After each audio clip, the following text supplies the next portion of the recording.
Hey everybody, Josh Sigurdson of World Alternative Media here. And one of the great things about this insanity in the news over the past week is that if we do indeed see Biden as president, the mainstream media is utterly going to die. We've already seen CNN ratings starting to go down. We've seen MSNBC ratings starting to go down. And people are breaking apart from, news magazines like New York Post, which was just attacked for spreading information on Hunter Biden's laptop like a couple weeks ago, and has already done a strange segue as soon as Twitter had reinstated their profile. And people are also getting really mad at Fox News, as this article says. Anger grows among fans of Fox News over network's coverage of 2020 election. And the ratings are going down. People on the right, who are usually, at least under Trump, were pretty happy with Fox News,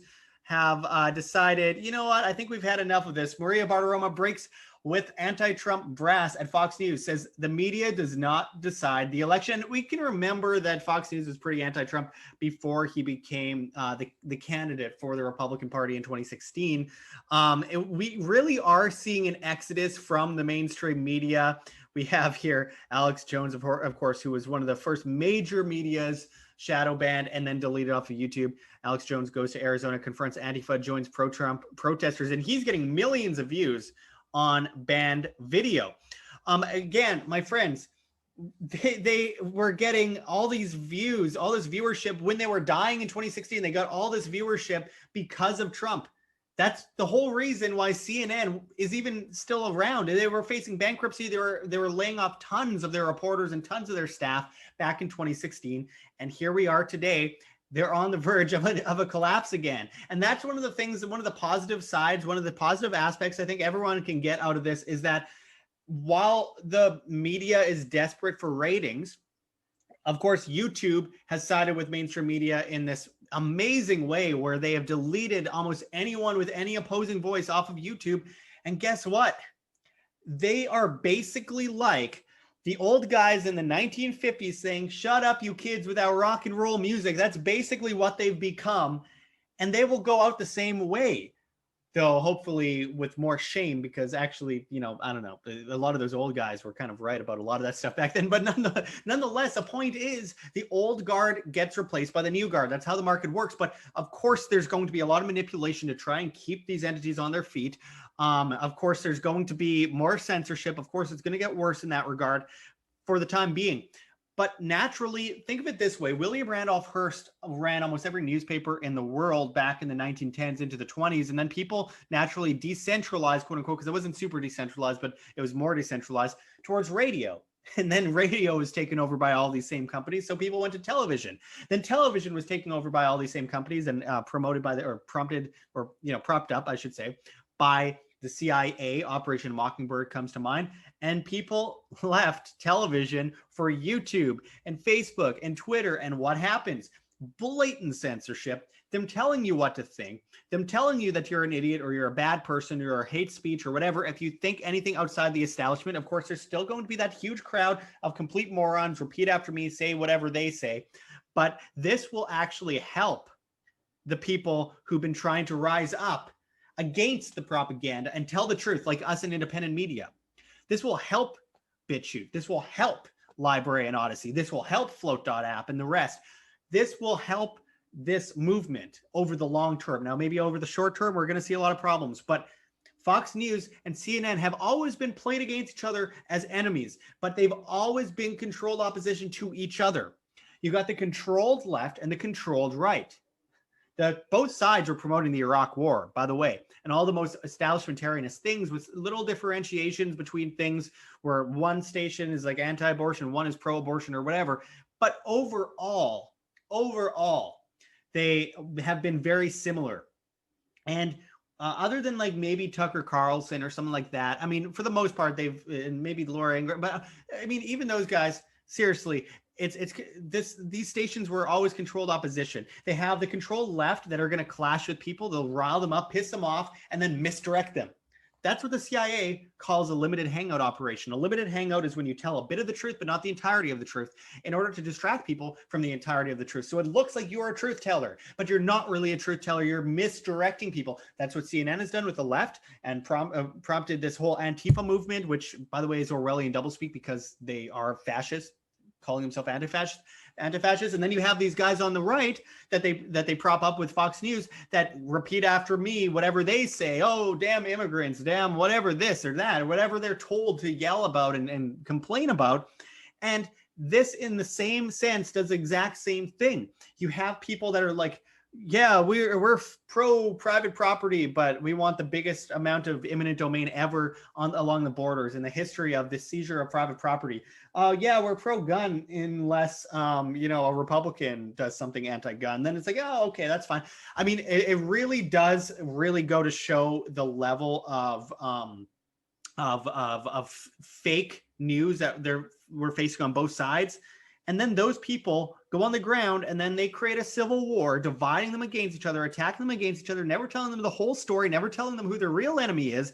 And what happens then is those people clash together for their form of collectivism, for their flavor of government, for their flavor of organized crime, if you will, while the government and the establishment rubs their hands together and laughs.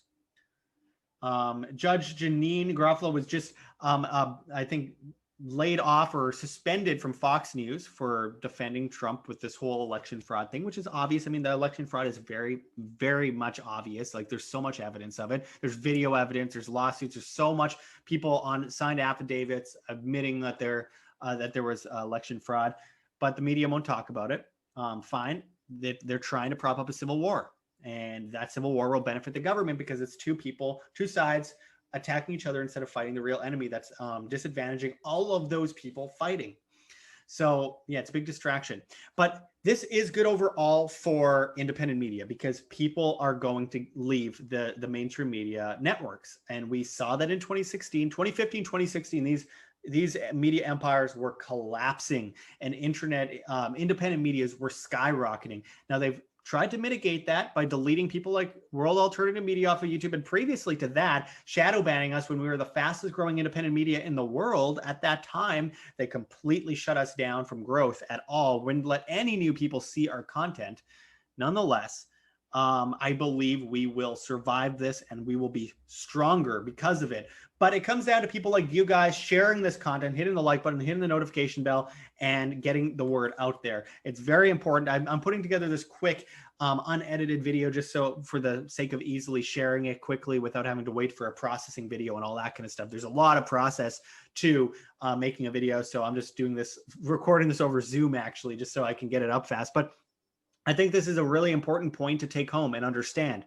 And I think this will be a big answer to that information war. But as I close this off, I beg anyone who has any connection to these organized criminals in the government to at least get some mercy for Julian Assange, who was thrown in prison for talking about the fact that people were murdering people overseas.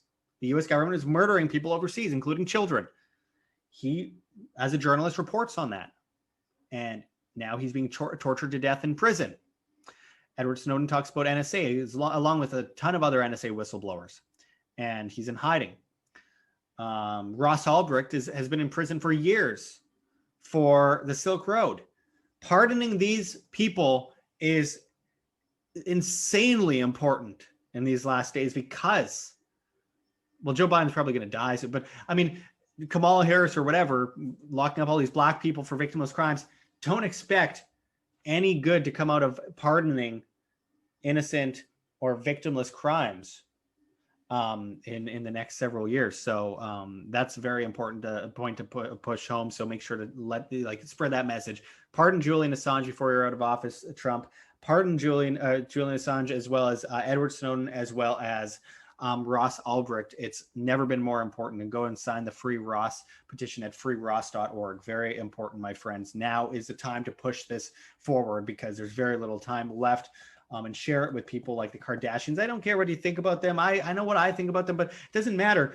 Actually, people like that, even though you might not like them, they could save a person's life. And it's easier to say, oh, I don't negotiate with terrorists, when you're not sitting in a cell for the rest of your life and your only chance of survival being to negotiate with them.